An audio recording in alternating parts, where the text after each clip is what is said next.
పోపుని ఎన్నుకునే దానిలో ఇటలీలో చాలా మంది కార్నర్స్ అంటారు వాళ్ళని, దానిలో ఒకడిగా వెళ్ళాడు.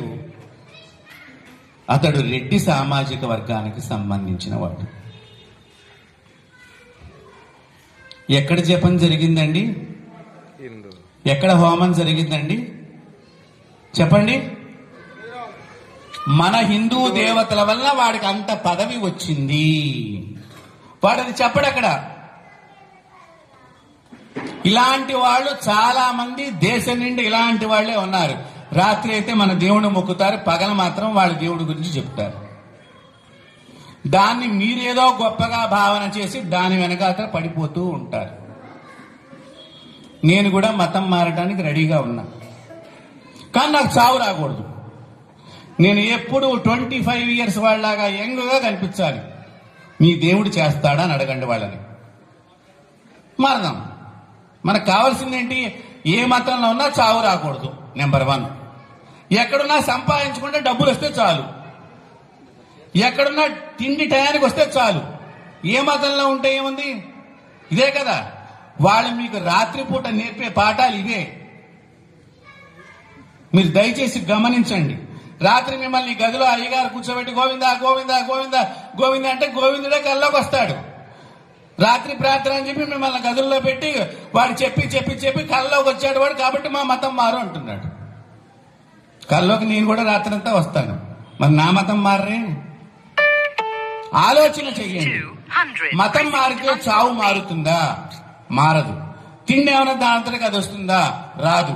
నీ కష్టం నువ్వు చేసుకోవాలి. నీ పాపం ఎక్కడికి పోదు. సోమవారం నుంచి ఆదివారం దాకా చేసిన పాపం ఎక్కడికి పోదు.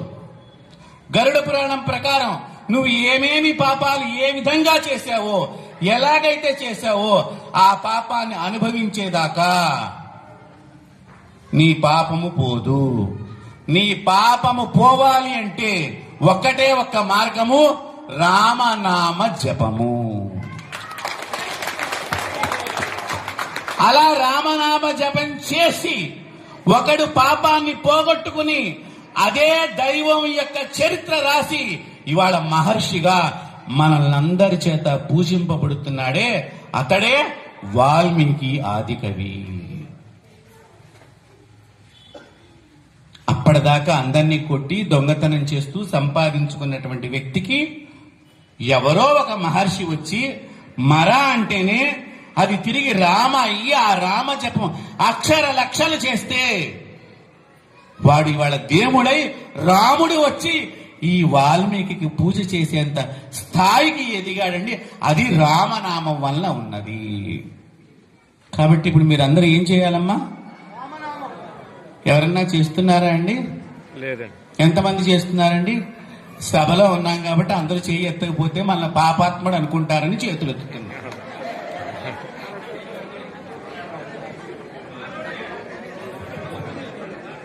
ఆ అంటే అమ్మ కడుపును పుట్టాము, ఆ అంటే ఆవు పాలు తీసుకురా, ఈ అంటే నీ ఇంట్లో, ఈ అంటే ఈశ్వరుడికి అభిషేకం చేస్తే, ఐ అంటే ఐశ్వర్యం వస్తుంది. అది ఆలకు ఉన్న అర్థం. మనం ఏం చేస్తాం? ఆ అంటే అమలాపురం. ఇక తర్వాత నేను చెప్పక్కర్లేదు. దానికి మనం 100 రోజులు ఆడిచ్చామండి. ఎన్ని కోట్ల రూపాయలు వెచ్చిచ్చిందో ఆలోచన చేయండి అమ్మా. మీ పిల్లల్ని ఎవరో చెడగొట్టట్లేదు, మీరే చెడగొట్టే మార్గంలోకి దింపుతున్నారు. కాబట్టి బాగా గుర్తుపెట్టుకోండి, ఇది ధర్మం. నేను తప్పు చేసినా మీరు తప్పు చేసినా ఆ యమధర్మరాజు దగ్గర చక్కగా ఇద్దరికి ఒకటే ఇస్తరాకు ఉంటుంది, వేరే ఇస్తరాకు ఉండదు. ఇంకా మాకింకా 4 ఇస్తరాకులు ఎక్కువ వేస్తాడు. ఎందుకు?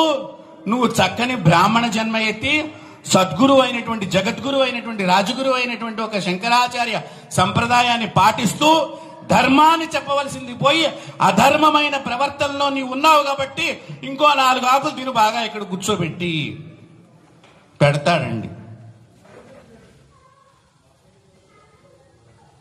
బొట్టెందుకు పెట్టుకుంటున్నామో తెలియదు, జడ ఎందుకు వేసుకుంటున్నామో తెలియదు, చీర ఎందుకు కట్టుకుంటున్నామో తెలియదు. ఈ మూడు గురించి చెప్తే మా మీద కేసు చేసేటట్టుగా ఉన్నారు మీరు ఇప్పుడు. వాళ్ళు 90, మీరు 90. ఇక ధర్మం ఎక్కడున్నదండి? ఆలోచన చెయ్యండి. మన శాస్త్రానికి సంబంధం లేని వస్త్రధారణ మగవాళ్ళకు కూడా ఉన్నది. జీని ప్యాంటులు వేసుకోకూడదు, మనకు అవసరం లేదు. చాలా మంది ఆడవాళ్ళకే చెప్తారు ధర్మసూత్రాలు, మగవాళ్ళకి చెప్పరు.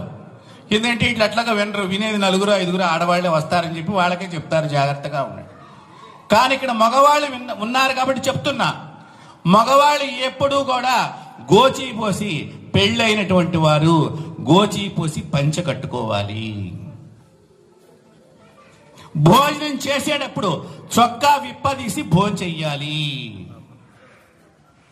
భోజనం చేసే ముందర చక్కగా కాళ్ళు కడుక్కుని వచ్చి కూర్చున్న తర్వాత భార్య ఇస్తరాకు వేసి వడ్డన చెయ్యాలి. ఎందుకండి ఈ సిస్టమ్ అంతా? అన్నం పెట్టిన తర్వాత మీరు చాలా మంది మీ ఇళ్లలో ఏం చేస్తారంటే మొట్టమొదటిగా అన్నం పెడతారు. అట్లా తింటే కనుక పిండాన్ని తిన్నట్లు లెక్క, వాడి పిండాన్ని వాడి తిన్నట్లు లెక్క. ఇప్పుడు చూడండి ఎట్లా ఉన్నది. మొట్టమొదట మీ ఇంట్లో కూర ఉంటే కూర, పచ్చడో కనీసం కారం అయినా వేసి అప్పుడు కానీ అన్నం పెట్టకూడదు. ఈ అన్నం పెట్టిన తర్వాత ఈ పదార్థాలన్నీ వేసిన తర్వాత ఈ మగవాడు నీళ్లు పట్టుకుని అన్నపూర్ణాదేవిని తలుచుకుని, అమ్మా నీ వల్ల నాకు శక్తి రావాలి, నేను ఒక చక్కగా గొప్ప ధర్మాన్ని, సనాతన ధర్మాన్ని ఆచరించేటువంటి వ్యక్తిగా మారాలి, తద్వారా నా దేశానికి ఉపయోగపడే ఒక మహా మనిషిగా నేను మారాలి అనుకుని దాని మీద నీళ్లు చల్లుకుని రౌండ్గా నీళ్లు తిప్పాలి. తిప్పినప్పుడు ఎందుకు ఈ నీళ్లు తిప్పటం? మిగతా జీవాలకు చెప్తున్నావు, నీ కంటికి కనిపించిన జీవాలు బయట ఉన్నాయి. ఇప్పుడు